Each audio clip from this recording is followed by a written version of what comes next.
All right, everybody, welcome back. I'm Sam Kirby, And I'm Delaire Rowe. and this is Arts for All Kentucky Stories. Before we get started, we'd like to thank the Kentucky Arts Council And the Kentucky Department of Education, Office of Special Education and Early Learning. And we have a guest with us as well, so welcome. Have you ever been on a podcast before? No, this is a brand new experience for me.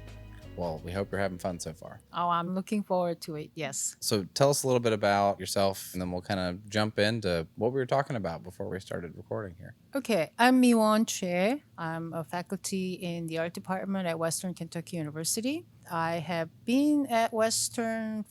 My first appointment began in July 1st, 2001. So it's been a while. The collaboration that I had with Delaire almost started by accident. We almost kind of passed by as colleagues, and then we stepped away a little bit. And then when we reconnected, we found ourselves in a position that we have something to offer for her, and she has really important things to offer for our program, for our students. Our philosophy of why we do what we do kind of jived together, and the rest is history. That's fantastic. So when you talk about the philosophy of what you do kind of jive, what do you mean by that philosophy? When Blair and I, we talked about what art means for not just the ones who are professionally committed to become an artist. And, both of us have art background, and I'm more focused in teaching and education, and Delaire was involved in being a professional artist and working with the school. So through that experience and also personal preference and beliefs that art is the kind of human experience that we would like to make it available for anyone and everyone, regardless of who they are and what stage of life they are or what abilities they have. That was something that we agreed, and we were trying to figure out a way to make it happen on a small step at a time. Well, that really lines up. And this is for you, pre-VSA, pre-Arts for All. You're already kind of does. thinking in that way. That must have been a perfect fit when that came together, right? Because exactly what you described is more or less one of the core philosophies of Arts for All and making arts accessible. So you were already thinking Yes. that way, however many years ago. Well, I was an adjunct at the art department Mhm. at Western Kentucky University, and one of the classes that I was asked to teach was in Miwon's department, in Miwon's area. And so we met in that way, and we didn't see a lot of each other though, but we met. A little proverb that I had heard from the past was, if you want to learn something, teach it. So I was asked to teach art education, and I learned a lot by doing that. I was also working part time for what was then called VSA Kentucky. And so I had two jobs going on. And then the VSA, and now Arts for All Kentucky, I became a full-time director, and so that's when I left the art department at Western and focused on this. But through that initial connection, we we had something similar to offer. Of course, in the field of art education, and then with Arts for All Kentucky, a large part of what we do is work in the schools. So we were able to connect on that level. What do you think generally kind of, and I think this is just culturally improved over time, but the idea of the arts being something that's, high class or something that's not attainable for other people. I do believe that's already kind of improved over time, but what are some of the reasons that you think that it's maybe potentially kind of been that way, and now it's a much more accessible thing that we continue to try and make more accessible? And why is it important that it's accessible? So like 5 questions in one. Sorry. Well, It's kind of a there big is topic. that overlap, I think, with the arts and education, because the arts, all the different art forms are languages in and of themselves. And they can be used in so many different ways as tools for education. And so art education sometimes is thought of as something that's maybe secondary to the overall education of most students, but in fact, it is kind of it's a delivery system even for that education. I mean, there is art for art's sake, and I believe in that. My background is as a studio artist, but through my career, I've learned what a tool the arts can be, especially for education, but for many other things too. It's integrated into our everyday life, commerce. I mean, the list goes on and on. But I think the focus of our relationship, working relationship, has been arts and education. Mhm. I think throughout history, the dimension of art has changed over time, that art has been the property of the representation of power or religion or culture. So that is one dimension of art. Also, art being part of the commerce and it developing into communicating certain agenda and ideas. Those are all, I believe, part of art. But I have never personally practiced to be a practicing artist. I never considered myself as a practicing artist, even though I did have the studio background. Then I jumped into education. For some reason, I could have studied something very different. I was on an academic track and science track, and there was a little bit of a rumbling in my family why I would study art. In you can do something other than that, It might be but a seismic shift in a lot of yes, that families to just was be like, I'm gonna, be a, chemical engineer. I'm gonna be this. I'm gonna go into art. you're on That a might be you're a on kind an of a change. academic science track. So what is something is not right. Right. But I think the for my perspective, I was very curious about learning about the world, how things were, how things work, history. I just was that kind of person, I guess, and art was making sense. And that I just look at an image and all of a sudden I feel I get it, I see it. So that sense of relief and that sense of understanding gave me such freedom, and I thought I am going to spend 4 years of my life in college just learning about art. That's how it is. Now, that is when you were in Korea, That's when I was correct? in Korea. You're right. Mm-hmm. So, and then one after another, and then I was getting into the field of education, and by teaching in a small town, Washington, Indiana, they gave me a really good perspective of what art could be and means for just teach children to become better person through the arts. There's a lot And of proxy benefits that we've learned just even like through this podcast and doing that we've learned about teaching like just critical problem solving skills. mm-hmm, And even I don't think it was might have been Cadavetti who was talking about that Mm-hmm. um, art more than anything. A lot of people have a ton of ideas, or they'll see a piece of art and think, oh, I can do that because they can think of it. But the hard part is the problem solving and going mm-hmm. through that. And whether you end up wanting to be a full time professional artist and going that route, or you just kind of get to do it as a middle school or high school sort of thing, it still instills maybe some problem solving skills that you can take with you. Yeah, I think Delaire mentioned that art it could be potentially a delivery system. That means that doing anything and everything in the best of your ability is art. We call art of everything. So by trying to teach that value, whatever it is that we teach, there are many means and grids of painting, drawing, but those are just means. But doing anything the very best of that we can at that time of our stage of life and wherever they are, I think that's a very important value. And also turning the agency of problem solving to themselves. Now, that may not, some say, well, that's not really economically immediate, profitable. But I tend to reserve that question to be, well, think about it, because when someone begins to feel affirmed and they have sense of themselves and have that confidence and understanding And that is where all that changes of life begins.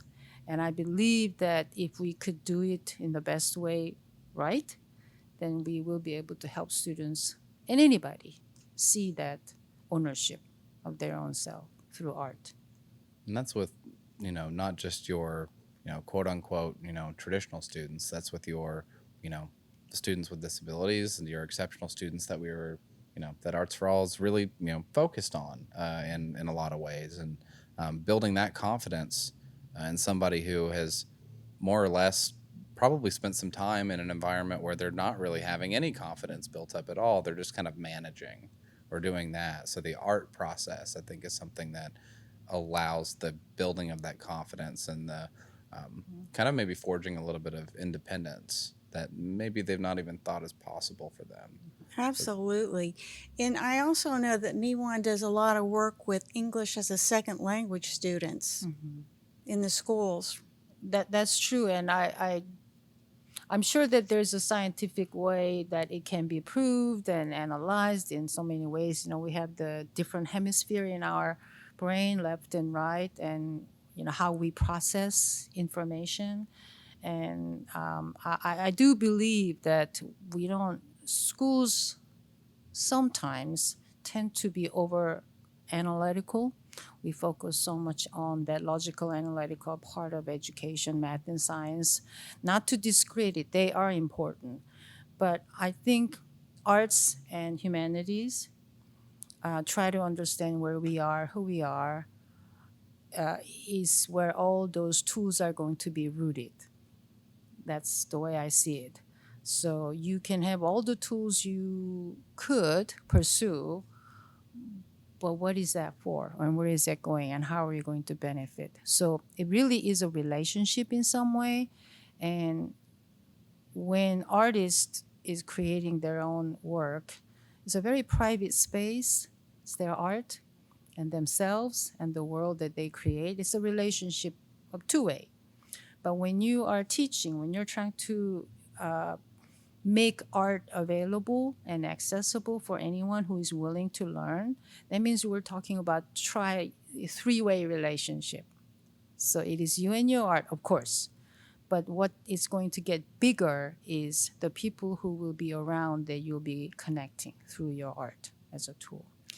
And as an artist myself, I love the arts. I love my art form, and so I believe in it. And of course, I want to share it with people because I know that there's strength in that.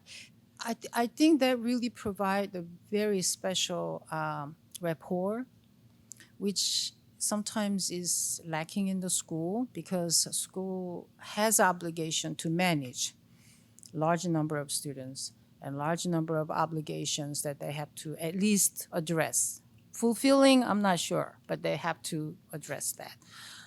So by organizing and structurally that having one of my students who are learning how to teach with a student that she helps us, to work with, really puts the face of a person with all those names and labels they learn. So theory and perspective is one thing, but you don't really know how it plays out until you are sitting with the person, child, adult, doesn't matter, and look them in the eyes and start working. So I have to prepare my students to be completely open-minded, have all the tools necessary, and this is Delaire's teaching. It's not about you imposing all of what you know, because you students know more, of course, a lot more, but that's not the point. The point is, how are you going to recognize what they can do and then build upon, because you have the tools. And you have to have that intuitive eyes. And I think that comes with that private, quiet, special relationship that they have. So I've had many students who actually told me when we write that at the end of the program, the reflection and evaluation, I learned from this program about working with students with special needs far more than semester long courses. So Well, I know some of your students might be kind of nervous at first because they feel they like are. I don't know enough, I don't have any experience with this, what will it be like? But then when they get there and they're working with a child and they kind of get to know them, they realize, well, kids are They're kids. just another kid. So they actually tell me, how do I talk to a kid with autism? You just talk to You any just talk child. to them. You ask any child. But I think it's just a sense of obligation to, I have to teach, I have to do something. I said, well, that'll come.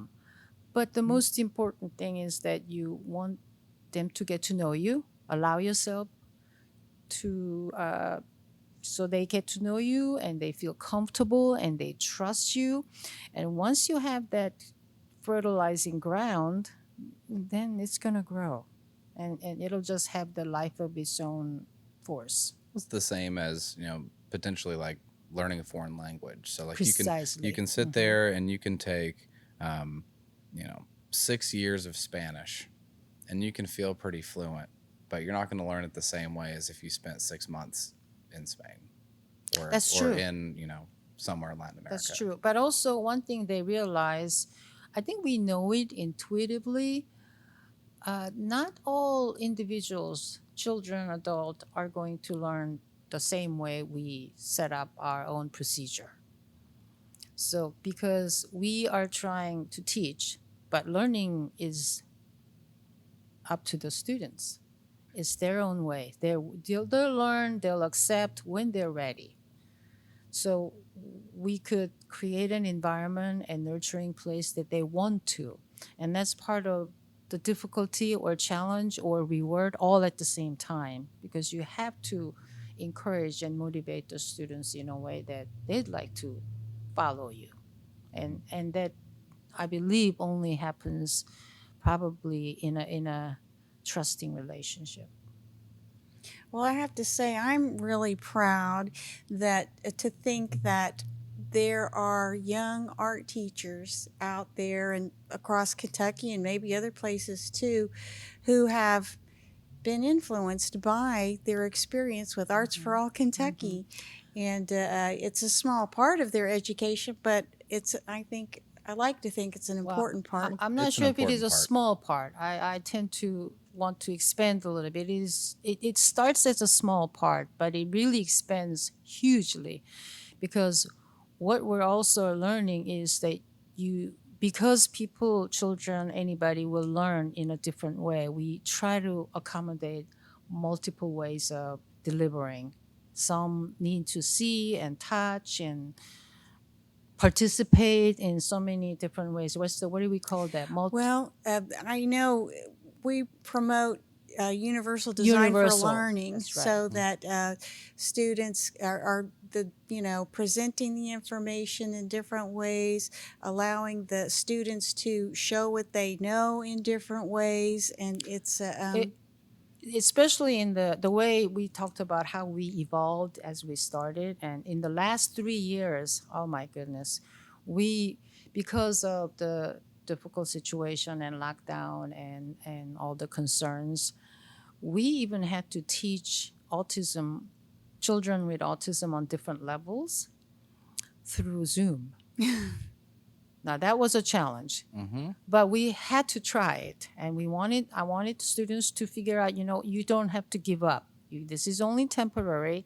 Let's go for it. So Delaire helped us connect our coordinator at the Autism Center at Western. We met and we had a list of students. We knew their home address, their names, and we put together a package that we mail all the art supplies to every single one of them.